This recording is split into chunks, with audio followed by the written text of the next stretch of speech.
اسلام آباد میں ایک نوجوان ہے جس کے شہر میں 3 ریسٹورنٹ ہیں۔ سمارٹ اور سمجھدار نوجوان میں جنید مہار، سہیل اقبال بھٹی اور زاہد کشکوری کبھی کبھار اس کے F7 ریسٹورنٹ میں کھانا کھانے اور گپے مارنے جاتے ہیں۔ کافی عرصے سے ہماری یہ روٹین چل رہی ہے۔ ایک دن وہ مجھے پہچان کر میرے پاس آیا اور بتایا کہ اس کا تعلق کوٹ ادو سے ہے اور وہ سرائکی ہے۔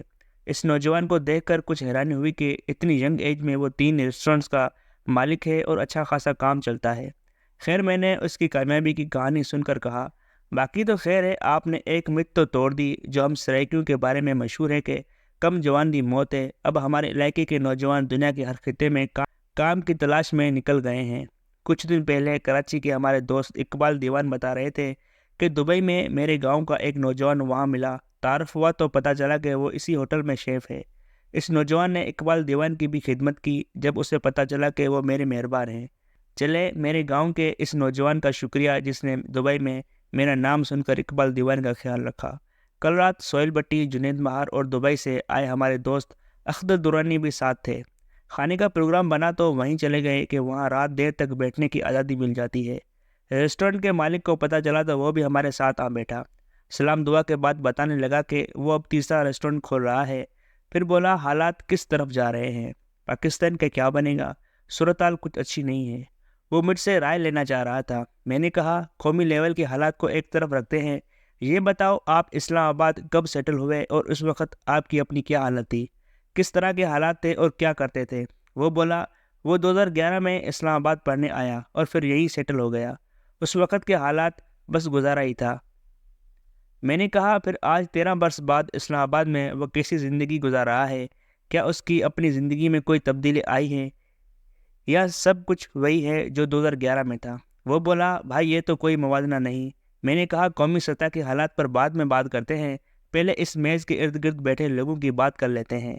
آپ نے صرف 13 برس پہلے سوچا تھا کہ ایک دن آپ کے اسلام آباد میں 3 بڑے ریسٹورنٹ ہوں گے جہاں پر 70 سے زائد لوگ ملازم ہوں گے؟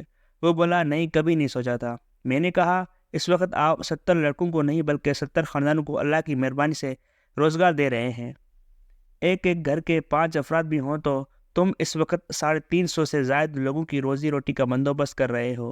ان سب کی تنخواہیں، کھانا پینا، رہائش، آرام، سکون، سب کچھ کا بندوبست کر رہے ہو۔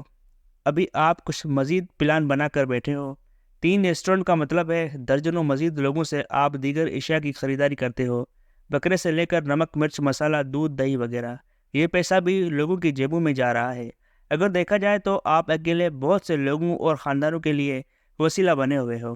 آپ کا اپنا کاروبار کیسا جا رہا ہے؟ بولا، الحمدللہ اچھا ہے، لیکن اب تھوڑا سا دباؤ محسوس ہوتا ہے معاشی حالت کی وجہ سے۔ میں نے کہا، دنیا کے ہر کاروبار میں اونچ نیچ ہوتی رہتی ہے، کبھی زیادہ پروفٹ تو کبھی کم۔ اب یہ نہیں ہو سکتا کہ ہر روز لاکھوں روپے کی سیل ہو۔ اگر کسی دن چند ہزار کم بھی ہو جائے تو اس کے مطلب یہ نہیں کہ بزنس نیچے چلا گیا۔ ہم اسلام آباد کہیں چلے جائیں، آپ کو بیٹھنے کی جگہ نہیں ملتی۔ مارکیٹس میں جائیں تو وہاں گاڑیاں پارک کرنے کی جگہ نہیں۔ ریسٹورنٹ میں کھانے کی میز خالی نہیں ملتی، ہر طرف لوگ ہی لوگ ملتے ہیں۔ سڑکوں پر جائیں تو اتنی ٹریفک ہے کہ ٹریفک جام ہو رہی ہے۔ اس اسلام آباد میں کبھی ٹریفک جام نہ دیکھا تھا، لیکن اب آپ کسی سڑک پر چلے جائیں، آپ کو ہر طرف ٹریفک ہی ٹریفک ملے گی۔ میں نے کہا، ناراض نہ ہونا، ہمارے کاروباری حضرات کے اندر ایک روایتی ناشکری سرایت کر چکی ہے۔ وہ کبھی نہیں مانیں گے کہ ان کا کاروبار اچھا جا رہا ہے یا وہ منافع کما رہے ہیں۔ ایک انہیں ڈر ہوتا ہے کہ کاروبار کو نظر نہ لگ جائے۔ پتہ نہیں یہ نظر انڈیا میں امبانی اور امریکہ میں بل گیٹس کو کیوں نہیں لگتی۔ ہمارے ہاں کوئی محلے میں بھی دکان ڈال کر بیٹھا ہو تو رونا ہی رو رہا ہوگا کہ نظر نہ لگ جائے۔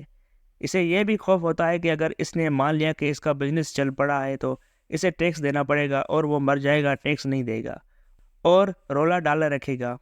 پھر ایک اور وجہ بھی ہے جو قبلہ جنید مہار کا فرمان کہ جب کوئی بندہ نیا کاروبار شروع کرتا ہے اور آپ اسے ملیں اور پوچھیں گے تو وہ آپ کو بہت پر امید نظر آئے گا۔ وہ کہے گا اللہ بہتری کرے گا، وہ محنت کر رہا ہے، کام چل پڑا ہے۔ لیکن کچھ عرصے بعد وہ آپ کو کہے گا کہ کاروبار میں کچھ نہیں رہا، کچھ بچت نہیں ہو رہی، اور اگر آپ کہیں کہ اگر یہ بات ہے تو چھوڑ کر کوئی اور کام شروع کر دو تو وہ جواب دے گا کہ اب اس عمر میں وہ کیا نیا کام کرے، اسے تو اور کسی کاروبار کا تجربہ نہیں ہے۔ اب سوال یہ پیدا ہوا کہ اگر اس کا کاروبار مسلسل گھاٹے میں جا رہا ہے تو ایک بندہ کب تک اس کا خسارہ برداشت کرے گا؟ اگر وہ مسلسل کئی برسوں سے خسارے کے ساتھ کاروبار چلا رہا ہے تو اس کا مطلب بڑا واضح ہے کہ اس کا کاروبار اب چل پڑا ہے۔ جب بھی کوئی کاروباری آپ کو منہ بنا کر کہے کہ یار کاروبار ٹھپ ہو کر رہ گیا ہے، تو سمجھ لیں وہ لمبا مال کما رہا ہے۔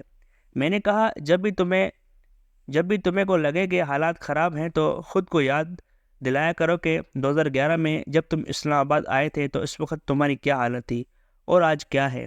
وہ فوراً بولا کہ اس وقت تو میرے پاس پٹپٹی موٹر سائیکل تھی۔ میں نے کہا یہی دیکھ لو، تم نے ان 13 برسوں میں محنت کی ہے، جان ماری ہے، اور آج 70 ملازم تمہارے ہاں کام کرتے ہیں۔ خدا بھی قرآن میں فرماتا ہے جو جتنی کوشش کرتا ہے میں اتنا ہی دیتا ہوں۔ اب یہ خدائی اصول ہے جو ہم نہیں سمجھنا چاہتے۔ بغیر کوشش کیے خدا کچھ نہیں دے گا۔ ممکن ہی نہیں جو کوشش کرے اسے خدا اس کا انعام نہ دے۔ ہاں یہ الگ بات ہے کہ کچھ لوگ حرص اور ہوس کا شکار ہو جاتے ہیں۔ جو وہ پیسہ کماتے جاتے ہیں ان کے اندر ایک حرص اور غیر یقینی صورتحال جنم لے لیتی ہے کہ اگر یہ پیسہ چھن گیا یا کم ہو گیا تو ان کا کیا بنے گا، ان کے لائف اسٹائل کا کیا بنے گا، ان کی لگژری لائف کا کیا ہوگا۔ یہ پیسہ ان کی زندگیوں میں سکون لانے کی بجائے مزید بے سکونی لاتا ہے۔ وہ جتنا کما لے وہ انہیں کم لگتا ہے۔ اس لیے قرآن میں ہے کہ کثرت کی خواہش انہیں قبروں تک لے گئی۔ اسی قرآن میں خدا نے یہ بھی کہہ دیا کہ انسان بے انصاف اور ناشکرا ہے۔ میں نے کہا جب آپ اپنے کاروبار کو ڈاؤن محسوس کرو تو خود کو یاد کرایا کرو کہ 2011 میں پٹ پٹی بائک پر سوار تھے اور آج تمہارے پاس 3 ریسٹورنٹس اور 70 ملازم ہیں، پھر بھی تم پریشان ہو۔ خدا کا شکر ادا کیا کرو، خدا ایسے لوگوں کو پسند کرتا ہے۔ خدا کو ناشکری پسند نہیں، اور ہم انسانوں سے بڑا ناشکر اور کوئی نہیں ہے۔